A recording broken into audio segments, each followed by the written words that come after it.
হৃদয় নদীতে রক্ত নদীর স্রোতধারা, কষ্টের দহনে হৃদয় পুড়ে অগ্নিকুণ্ডে। ধূপের মতো নিজে পুড়ে ছড়িয়ে দিয়েছি আলো। সময়ের সাথে নিজেকে করেছি পাথরের মতো শক্ত। নিঃশব্দে তোমার চলে যাওয়া ব্যথাতুর মনের গহীনে এঁটে দিয়েছি তালা। অযত্নে অবহেলায় তালাটিতে ধরেছে মরিচা, চাবিটাও গেছে হারিয়ে। ঢুকতে পারে না কেউ সেখানে। নির্ঘুম গভীর রাত, ঘুটঘুটে অন্ধকার চারিদিকে।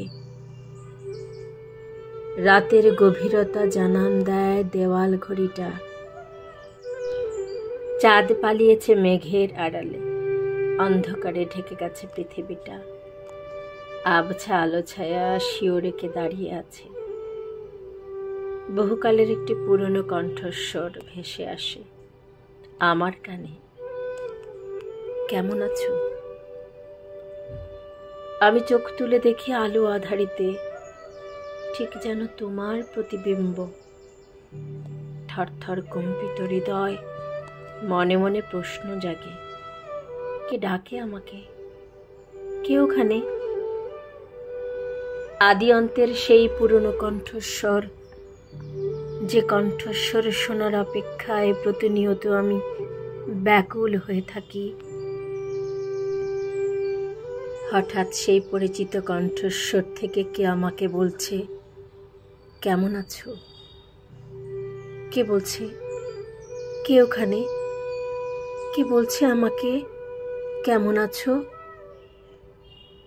এক মুহূর্তে মনে হলো হাজার হাজার বাতির ঝলকানি আমার হৃদয় অন্দরে। চাঁদটাও মুচকি হেসে এক মুঠো জ্যোৎস্না ঢেলে দিল আমার হৃদয় মন্দিরে।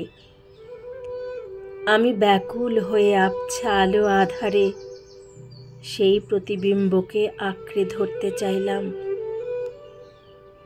আমার ধরার আগেই প্রতিবিম্বটা মিলিয়ে গেল। আমি পড়ে গেলাম স্তব্ধ, নীরব, নিথর। হৃদয়টা মুহূর্তে অন্ধকারে ঢেকে গেল। আমার সমস্ত অস্তিত্ব কষ্ট ছুঁয়ে যায় আমার পিঞ্জরের ভাঁজে ভাঁজে। রক্ত নদীর প্লাবনে আপনা এঁকে বেঁকে চলে ব্যথা ভরা নদীতে। তুমিহীন আমি কষ্টে ক্লিষ্ট দুনয়ন, রক্তে নোনা জল বেয়ে পড়ে অবিরত। কবিতা রক্ত নদী বয়ে চলে। কবিতাটি লিখেছেন শ্রদ্ধেয় কবি জাহানারা হাসান খান কোহিনূর তার যদি তুমি না এলে কাব্যগ্রন্থে।